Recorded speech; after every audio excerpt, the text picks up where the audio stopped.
So without further ado, David Penn.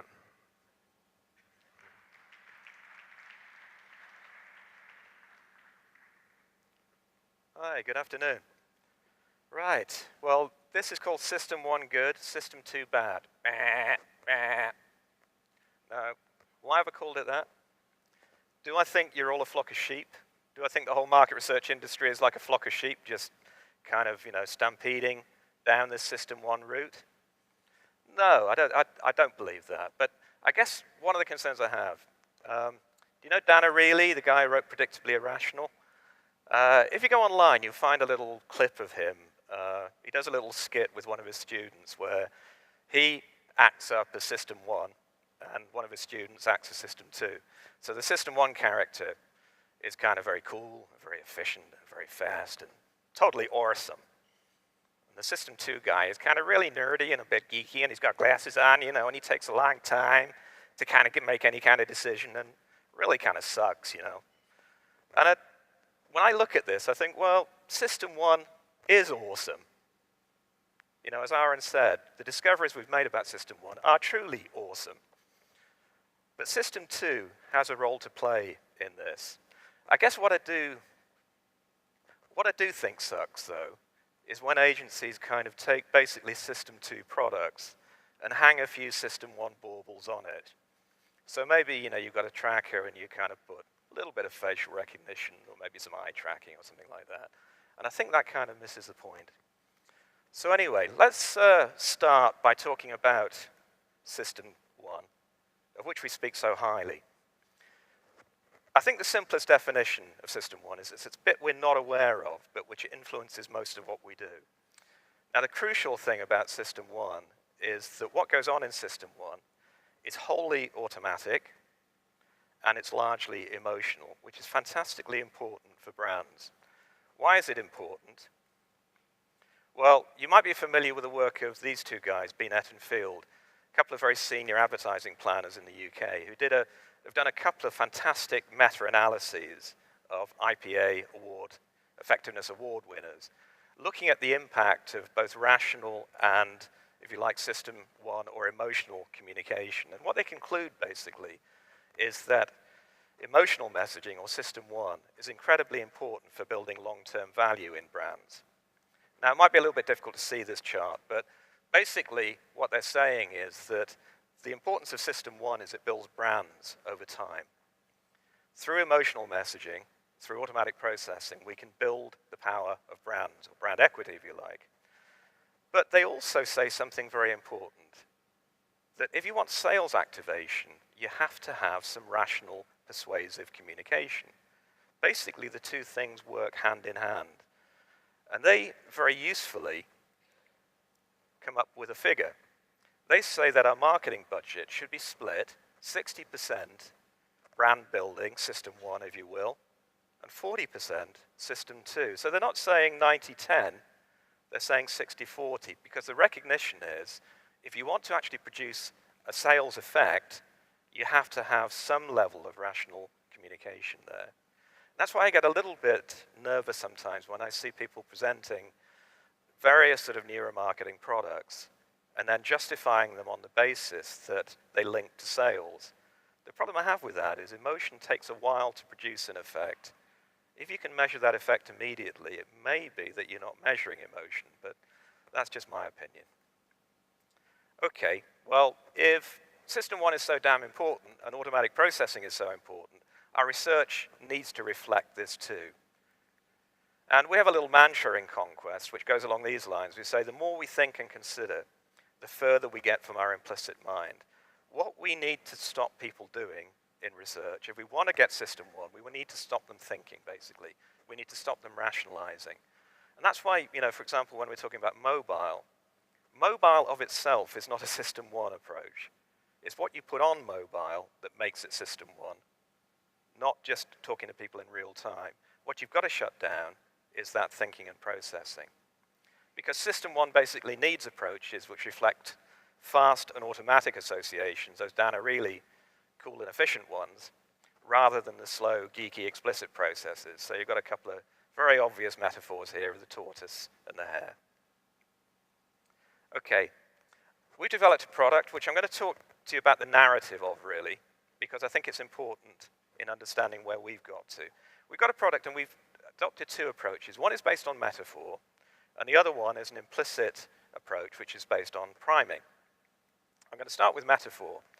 Now, when I first started developing stuff based on metaphor, and that's a few years ago, I've got a few old shipbuilders, in my company, and they were very skeptical about this.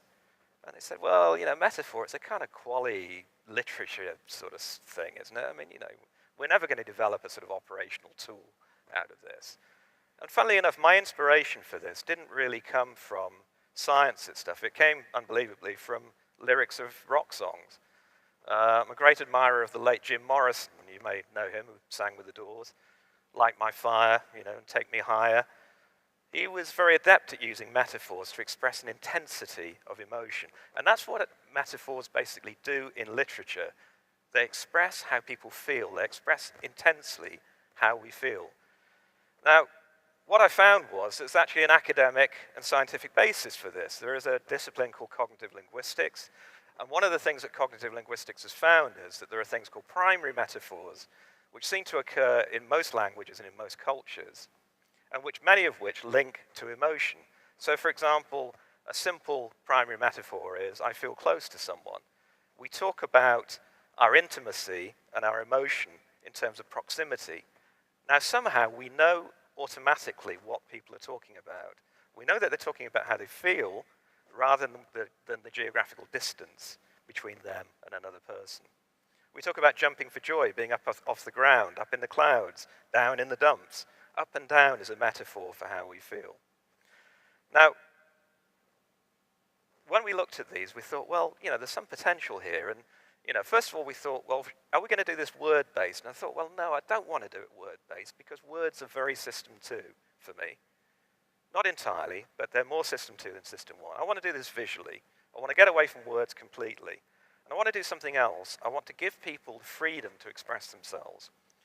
And what we did was we developed it as an avatar-led system where people basically choose an avatar to represent themselves, and then the avatar drops into different metaphorical scenarios, and we give non-directive instructions. We say, move your avatar to show us how you feel. So we don't say, for example, move your avatar to show us how close you feel, how warm you feel, how excited you feel, but just go on, move your avatar, show us how you feel.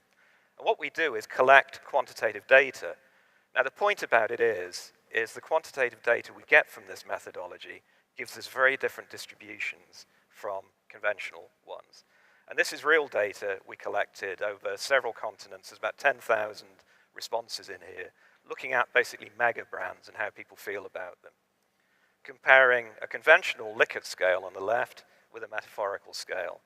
Now, in our humble opinion, this gets a bit closer to understanding why brands are as powerful as they are, particularly if you're talking about McDonald's or Nike or Apple or something like that. Okay, now the second piece of the jigsaw was priming. We looked at a range of implicit techniques, including implicit association tests.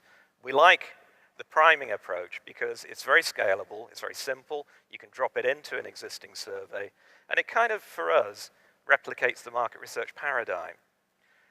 The thing we like about it is it works largely through prior activation. So if I show you a prime, say a logo for eBay, what's going to happen is that will produce little explosions in your system 1 that you don't even know are happening. It will produce associations. Now, one of those might be that you think eBay is time-consuming. That's going to happen, but you won't actually know in your system 2 that that's happening. If we then show you a load of words on a computer screen, repeatedly, maybe 20 words, each of them 4 times, we ask you, does the word apply or not to the prime, to eBay? And amongst those words is the one that has been prior activated. The point is, you will then choose that word faster than you will choose anything else.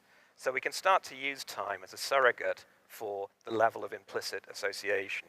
And what we can then build are response time hierarchies based on how strongly the association is made implicitly, the time in milliseconds, and very importantly, the consistency of your response. Because we show these words 4 or 5 times, and we're also giving a weight, quite a high weight to the consistency with which you respond. Okay, now that's all great. That's all system 1, but what about the 40%? What about system 2? We can't ignore system 2. And I'm going to show you very quickly a little case study that demonstrates that. Those of you who are in Nice at SMR might have seen this, so I'm not going to show you the whole thing, and there's a paper that I can let you have to read this, which is, we feel is well worth a read and has been nominated for a number of awards and won a very significant one as well. And it's basically a piece of advertising research that we did. We did a control and test approach. Basically, in the control cell, what we did was we just showed the brand logo for eBay, and then we did a whole range of measures on the brand, both implicit and explicit, metaphorics and the implicit priming technique. The test cell was exactly the same, except we showed them some advertising for eBay. The important thing about this advertising was it was aimed at their non-users, not at their existing users. Now I'm going to start with actually some system 2 results. And this is basically simple agree-disagree stuff. We're asking people on the left, the control group, who haven't seen any advertising, how do you feel about eBay? And on the right, people who've seen advertising, how do you feel about eBay? Now what you can see is that because these people are non-users, the level of association isn't very high, but you also see that there's 2 very obvious kind of associations right at the top, modern and different. Not kind of very helpful. Further down, you start to get more interesting associations coming through, things like time-consuming and impulsive, at a relatively low level. So it's telling us something about the brand, but maybe not as much as we could find out. Having said that, the System 2 technique did indicate that this ad had the potential to change people's attitudes. Clearly, some of this communication was working at a System 2 level. But where it got most interesting for us was the System 1 side of things, when we looked at the implicit data. Now, I'm showing you here just the control group. Remember, didn't see any advertising, just saw the eBay Prime. Right at the top, time-consuming. Second, impulsive. For impulsive, read risky. Now, eBay is one of those brands that seems to be pretty new, but actually, in internet terms, in online terms, it's ancient. It was it was around in the Wild West days of the internet, and people still have a perception of eBay that it's basically a kind of very risky auction site. And what you can see here is that that perception has not disappeared. Implicitly, we managed to trigger and activate that, even though explicitly it's not coming through very strongly. So we pretty much nailed in one piece why people are non-users. If you're an eBay non-user, this is why. But even better, what we were able to show was that actually above-the-line communication can change the way people feel about eBay quite dramatically, that you drive out those negative perceptions and you replace them, amazingly, with a range of positive perceptions. And when we presented this with eBay, really there were 3 key things that came out for us. Firstly, that this approach allowed us to bypass the entrenched brand beliefs that people too easily default to when asked explicitly. Anybody from the UK here? All right, anyone over 40? Go on, admit it. Right. If I say the town Grantham to you, what comes to mind? Well, hey, if you asked a whole audience of British people over 40, they would all say that. Why do they say that? Because it's the only thing you know about Grantham. And it's what Kahneman calls the availability heuristic, that when you're asked something, you basically grasp for the first and most available piece of information, which is why, when you do your tracking studies, nothing ever changes. Because basically you trigger the same explicit associations time and time and time again. And it takes forever to get rid of those associations. And it allowed us to understand what the brand barriers were for non-users, but also whether they're being addressed adequately by the advertising. But the bit I'm most proud of is what eBay said was that this research produced a vital step change in our understanding of the role of above-the-line advertising and delivered a strong case for its inclusion going forward. eBay is basically a technology-driven company. It's not a marketing-driven company in the sense that an FMCG company is. So some of the things which are very obvious about marketing to an FMCG company might not be so obvious to a technology-driven company. So this was this was revelation type stuff for them. So finally, let's just reflect on System 1 and System 2. What have we learned? Well, I think what we see is that people use both System 1 and System 2 to process information about brands. Well, surprise, surprise, because System 1 and System 2 come from the same brain. Kahneman says that there is no place where System 1 and System 2 live in the brain. You know, the brain is a kind of multidimensional piece of kit, and basically System 1 and System 2 are modes of thinking which almost transcend the physical nature of the brain. Not entirely, but very much so. It's why System 1 without System 2 is very hard to interpret. If you've only got implicit data, it's quite hard to make sense of it. If you've only got neurodata, it's even harder to make sense of it without the System 2 side. And that, in my humble opinion, is why we, you, me, all of us, should integrate both. And that's why what we've developed here is a module, effectively, which you can drop into any existing survey and runs alongside your existing System 2 stuff. And what it does is enhances and makes richer the whole process of research measurement and interpretation. And I recommend it to you. Thank you for listening.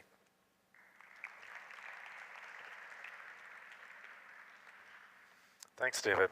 Wonderful talk. We actually have some time for questions. Does anyone in the crowd have any questions for David on System 1, System 2, implicit measurement? Okay, I'll kick us off and give everybody a chance just to think about that. David, in your opinion, how important is it to get the science right in measuring implicit associations? I think it's very important. I mean, I know, you know, having read some of your stuff, Aaron, I know you talked about fast explicit measures, and I think, you know, there is a problem, I think, in that if all you do is kind of put a slider scale in or a smiley face or something, you know, that's not necessarily going to do it. The big test is, for me, is the measures that you've developed, do they give you different results to those you would get from conventional? And do they give you useful results? Do they tell you something that is actually operationally, commercially useful? I mean, they're the two tests I feel that implicit or System 1 approaches, if we prefer to call them that, really need to pass. It's a really wonderful point about the practical output, the practical insights that you can put to use. Yeah, I mean, I think it's great, you know, that academics are coming into, you know, the research and marketing business, but obviously, you know, what our clients want is stuff that helps them sell their brands and make their brands stronger and gets closer to their customers. That's what we need to do. That's great. Any other questions from the audience for David? David's been at this for 10 years talking about neuroscience and behavioral economics to market research, and we're just starting to catch on. So thank you very much for your work there. It's a pleasure.